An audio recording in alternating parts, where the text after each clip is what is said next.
guys, welcome back to another video and another installment in my Ghosty Glam series. Now if you guys don't know what Ghosty Glam is, I do explain more in the first video, so go check that out, the link will be in description. But basically it's where I sit down every fortnight and tell you a ghost story whilst I do my makeup basically. So this series is inspired by Bailey Sarian, who does Murder, Mystery and Makeup Mondays on her channel, where she sits down and talks about true crime while she does her makeup. I am doing something similar, but I'm going to be telling you ghost stories. Now a lot of these stories will be mainly based in the UK because that is where I'm from, but I have picked out some really gruesome stories from around the world as well. So they will be slotted in here and there. These first two just happen to be in the UK. Some of the stories have some really gruesome histories, so I do apologise about that, guys. I can't control history, I can't control how gruesome they are.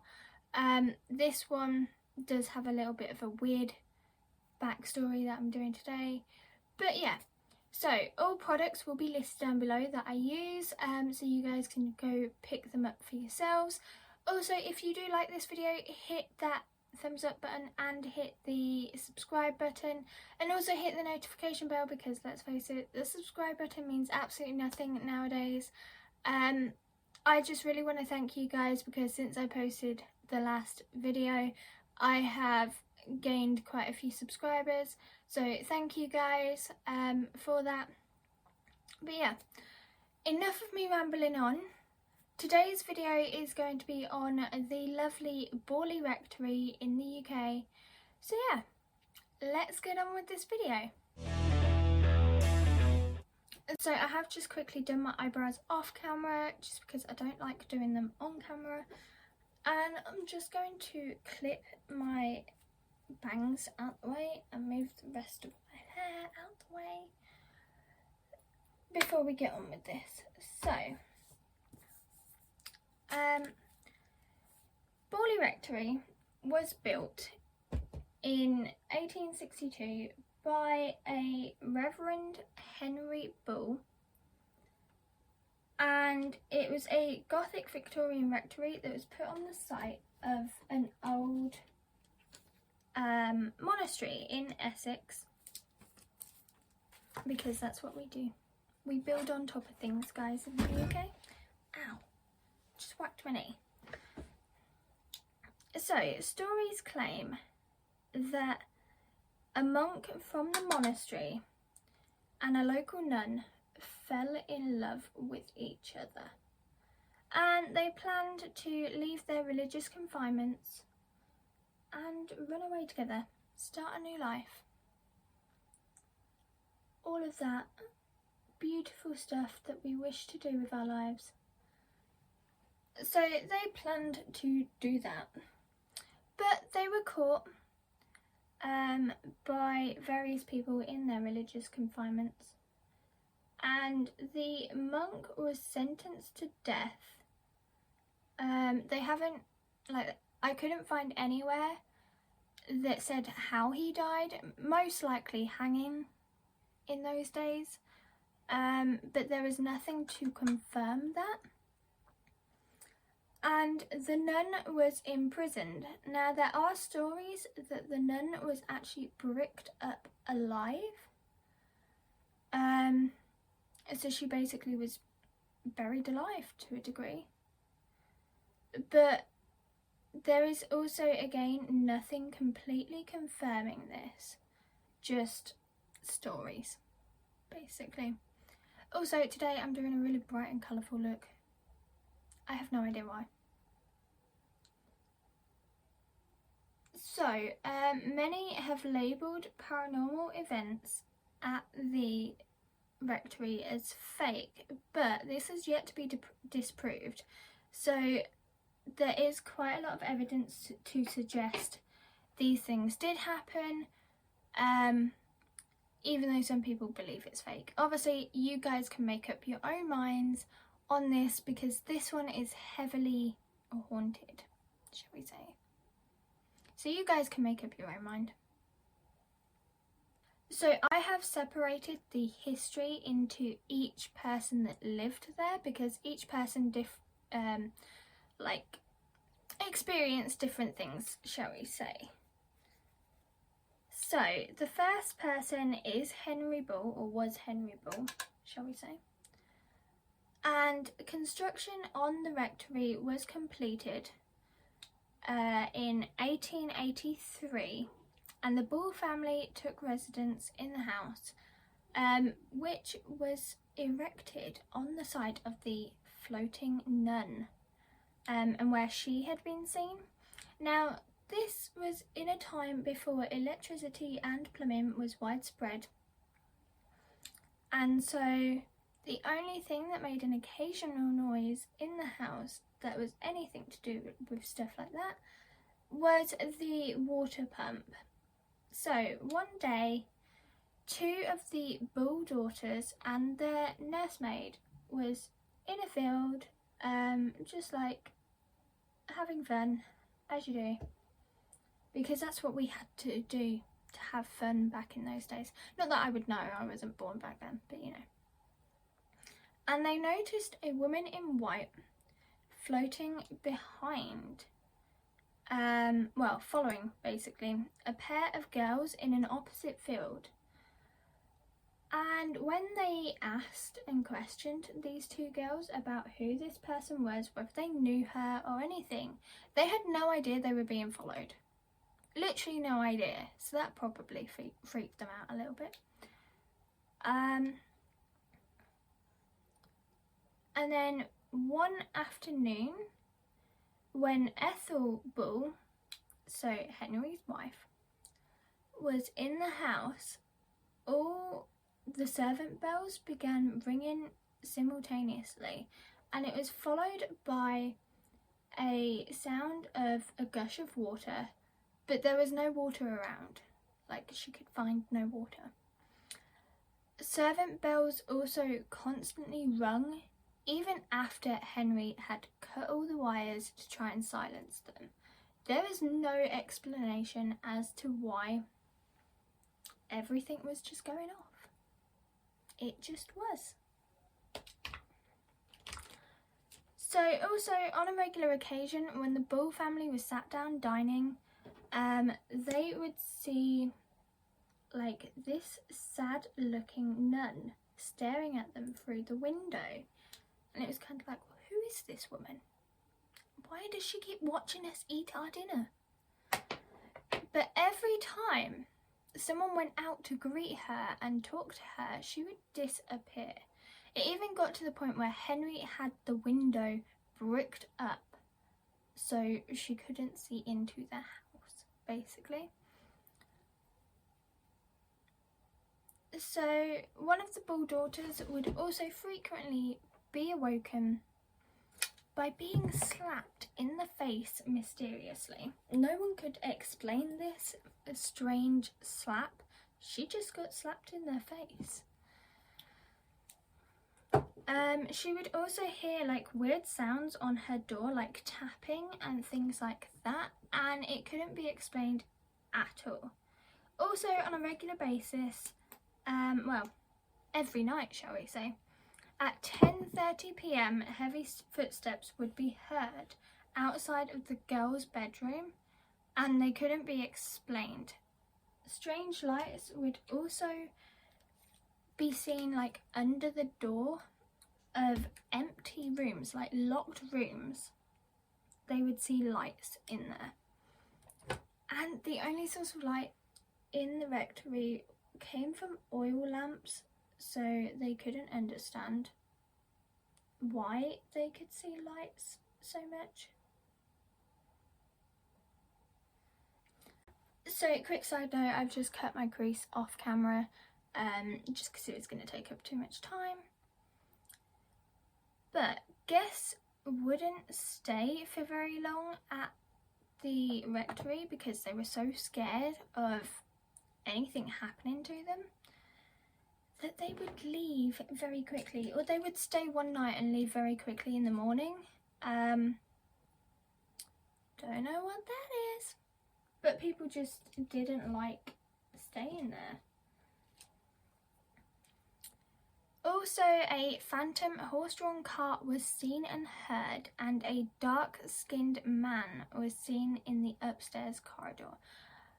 I know some of you guys are probably going to come at me for saying a dark-skinned man. That's just how it was described. I'm not going to use any other terminology to take away from the way they described this person. The Borley Nun was also sighted many times on the property, just floating around, doing her thing.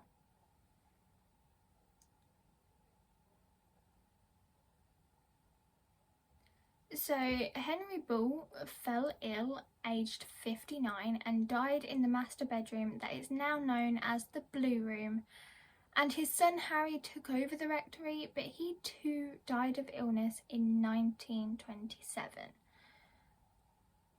So that's what happened to the Bull family in the house. I'll let you be the judge of this. So I believe, particularly about the Borley Nun, I believe she probably still haunts the place. Because, you know, she had some sort of attachment to the place. But who are all these other people? And why is there a phantom horse-drawn cart? That sounds like something out of Scooby-Doo. Just saying. So the next people to move in was a Reverend Guy Smith and his wife Mabel, who accepted a post at Borley, where other vicars just refused to take the role. So one day Mabel found a box in the library, and when she opened it, it contained a skull that was later identified as female. So could this be the skull of the Borley Nun? You know, no one's ever been able to do forensics on it, to test it or anything, but it could possibly be the skull of the Borley Nun. I mean, it seems fishy, for sure. So, Reverend Smith would hear mumbling coming from the Blue Room, and then when he walked closer to that room, he heard a woman yell, "No, Carlos, don't." No one knows who Carlos is. No one knows who this woman is. He just heard a woman cry, "No, Carlos, don't." Footsteps continued, and so did figures appearing and vanishing, and bell ringing begun again. On the 12th of June 1929, paranormal investigator Henry Price attended the house and performed a séance with a planchette to try and contact anybody in the house and get some answers, basically. So during the séance, Henry Bull was contacted, and he claimed that he was murdered and he didn't die of illness. That someone or something in the house killed him. So this séance was cut short because it freaked the Smiths out, and 9 months later they left the property and their post and never returned. Something's weird going on at this rectory, guys. So the next person to live in the property was a guy named Reverend Foister, and in October 1930 he moved in with his young wife Marianne and their adopted daughter. And straight away his wife heard her name being called and saw the ghost of Henry Bull in the house. Like, that's freaky.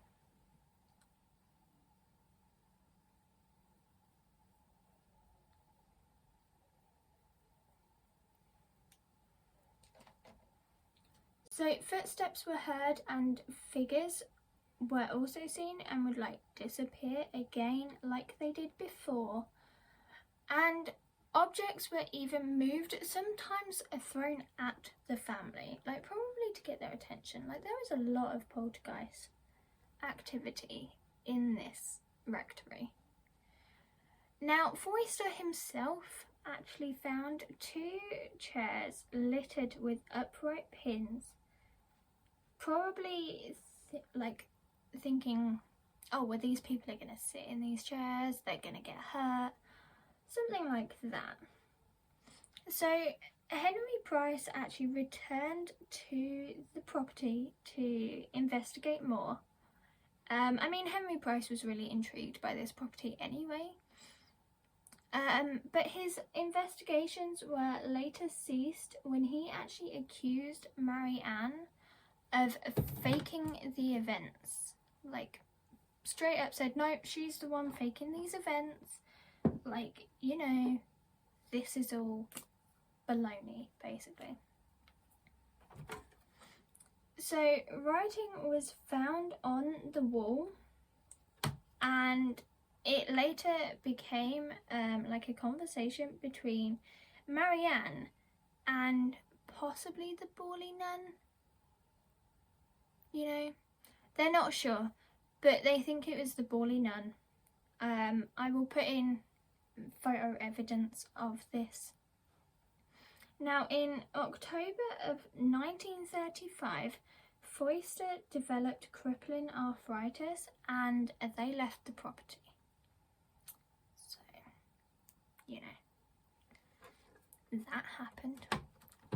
So, the next person to own the property was Harry Price.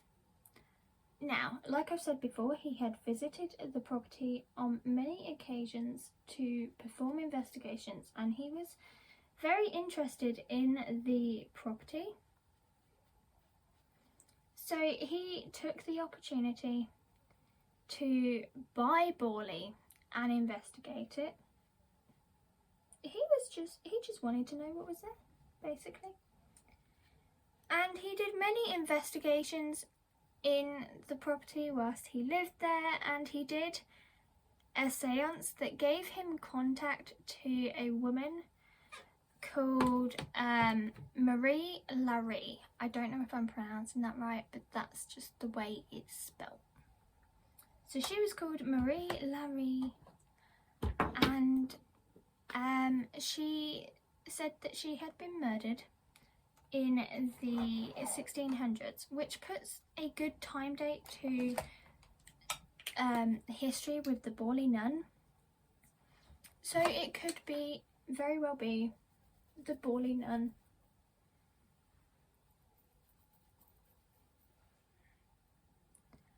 Now, Harry actually left the property in 1939, so he only had the property for like 5 years, 4 years even. He wasn't there very long, which to me seems a little bit strange. Like, if you're a paranormal investigator and you get the opportunity to buy a haunted building and investigate it to your heart's content, surely you would be there for longer. There is no reason as to why he left. He just left.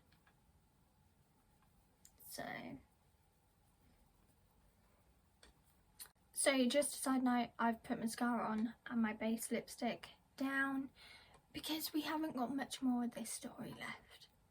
So, a Captain William Hart Gregson bought the rectory and suspiciously insured it for £10,000, which back then was a lot of money, in 1939. So he bought it from Henry Price, basically. And like I say, he suspiciously insured it. Now, the very same year, the property mysteriously caught fire, supposedly from an oil lamp falling over and the building just burning. Now many believe this was an insurance claim, and it does seem like it was an insurance claim because, you know, he bought it, he insured it, it burnt down, all in the same year. Now the remainder of the rectory after that was demolished in 1944.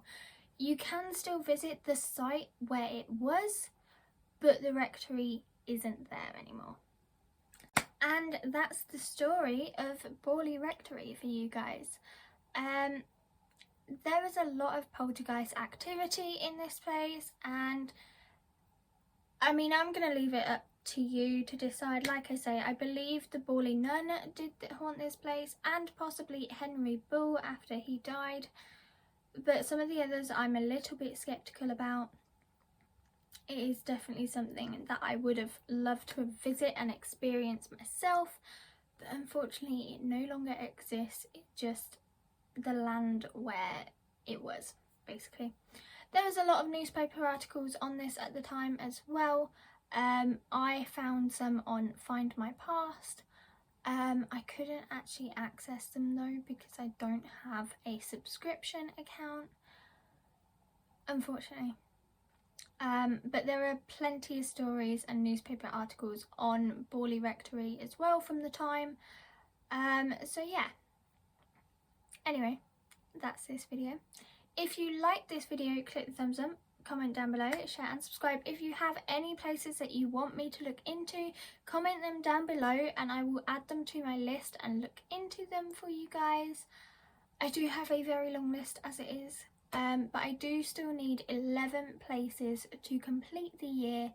So if you have any places, whether that's in the UK, around the world, anywhere, please feel free to comment down below and I will be sure to check them out for you guys. All products used will be listed down below, along with all of my social media like usual. Hit that subscribe button and hit the notification bell if you want to be notified of when I upload.